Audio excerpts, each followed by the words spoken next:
Hello students, कैसे हैं। आज की इस वीडियो में षष्ठ है पाठ है सह एव महान चित्रकार है। इस पाठ के अंत के सभी प्रश्नों के उत्तर देखने वाले हैं। तो आइए चलिए वीडियो को शुरू करते हैं। वयम अभ्यासम कुर्मः है, हम सभी अभ्यास करते हैं। इसमें पहला प्रश्न है पाठस्य आधारेण प्रश्नानाम उत्तराणि एक पदेन लिखन्तु। पाठ के आधार पर प्रश्नों के उत्तर एक शब्द में या एक पद में लिखिए। तो अब देखिए क्या में दे रखा है, श्रद्धा सर्वत्र किम पश्यति।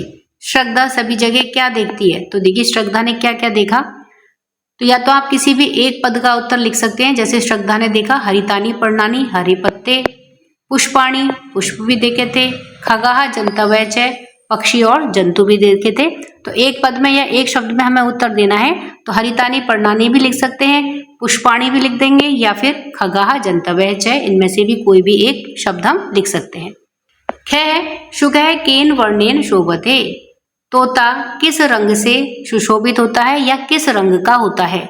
उत्तर है हरित वर्णेन, हरे रंग से।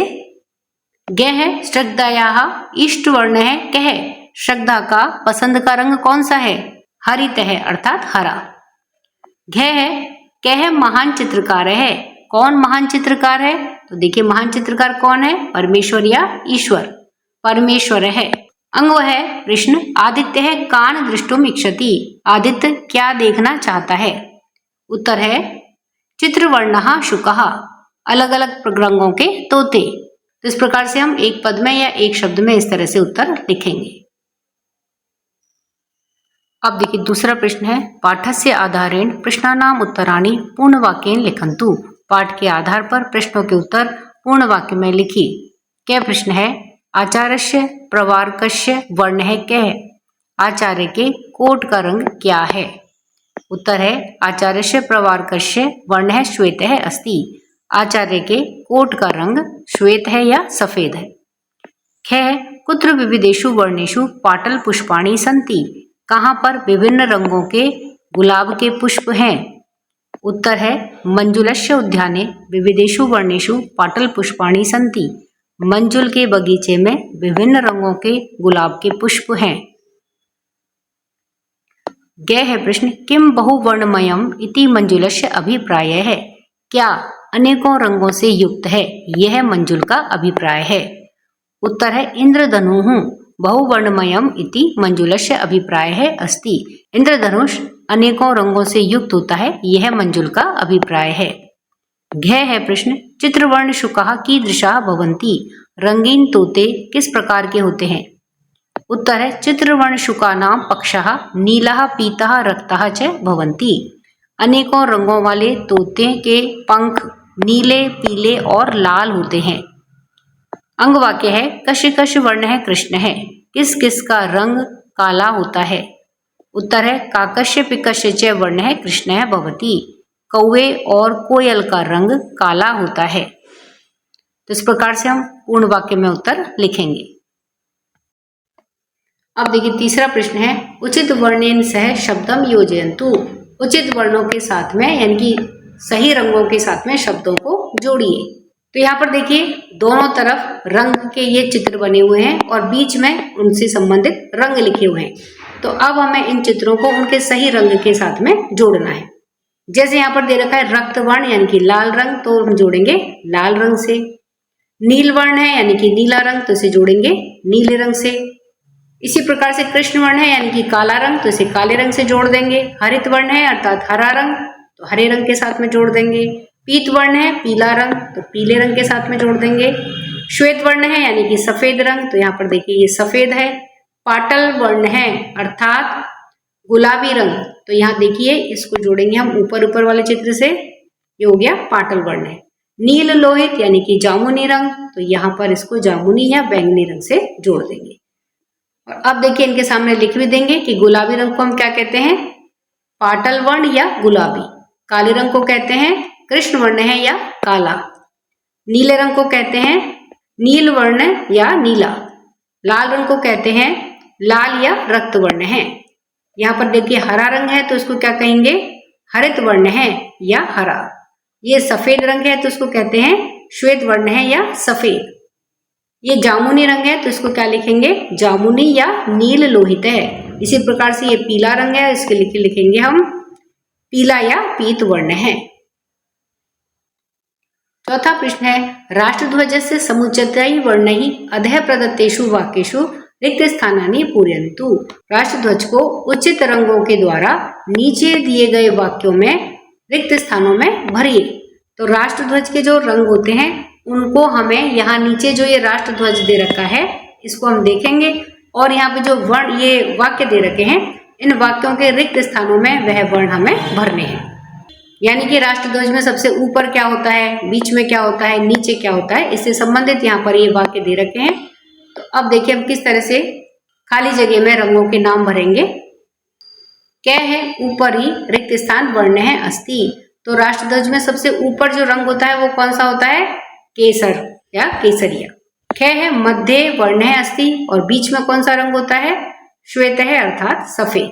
ग है वाक्य, अध है रिक्त स्थान वर्ण है अस्ति, सबसे नीचे कौन सा रंग होता है, हरा या हरित है। घ है, ध्वजस्य केंद्रे रिक्त स्थान वर्ण है अस्ति, ध्वज के केंद्र में कौन सा रंग होता है, तो यहाँ पर देखिए नील है अर्थात नीला, यानी कि जो चक्र होता है वो नीले रंग का होता है।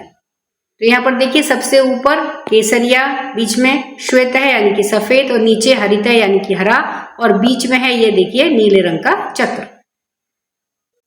अब देखिए पांचवा प्रश्न, प्रश्नानाम उत्तराणि एक पदेन लिखन्तु। प्रश्नों के उत्तर एक शब्द में लिखिए।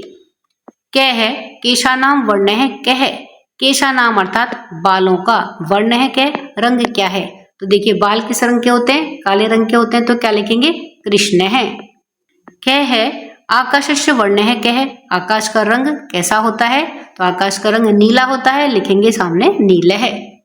ग है, कदली फलस्य वर्ण है कह, कदली फल अर्थात केला, तो केले का रंग कैसा होता है, पीला, तो लिखेंगे पीत है।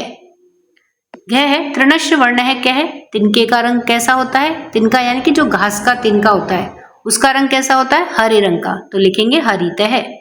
अंग है, महिषस्य वर्ण है कह, भैंस का रंग कैसा होता है, काला या श्याम, तो कृष्ण है श्याम।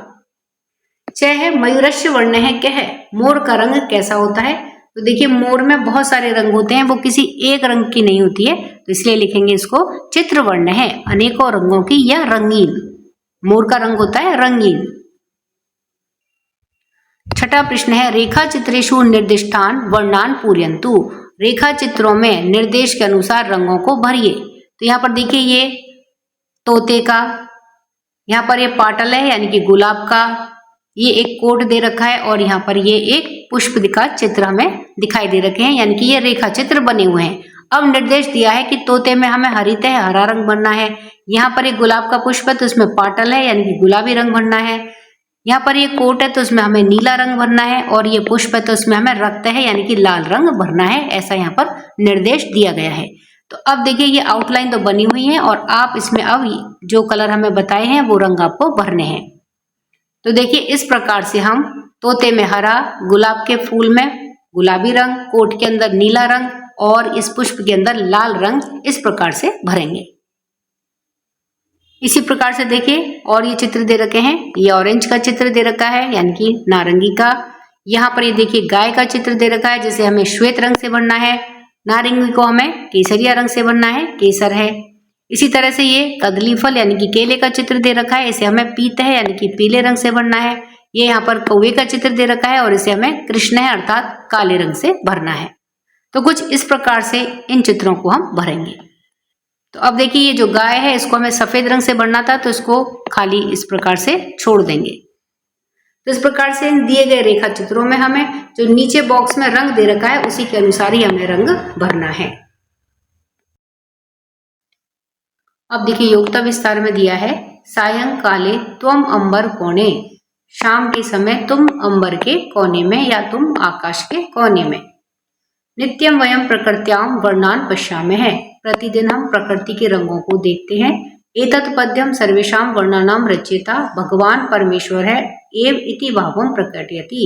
इस पद्य में या जो नीचे गीत दिया गया है उसमें सभी रंगों के रचयिता भगवान परमेश्वर ही हैं। इति भावम प्रकटयति, इसी भाव को प्रकट किया गया है।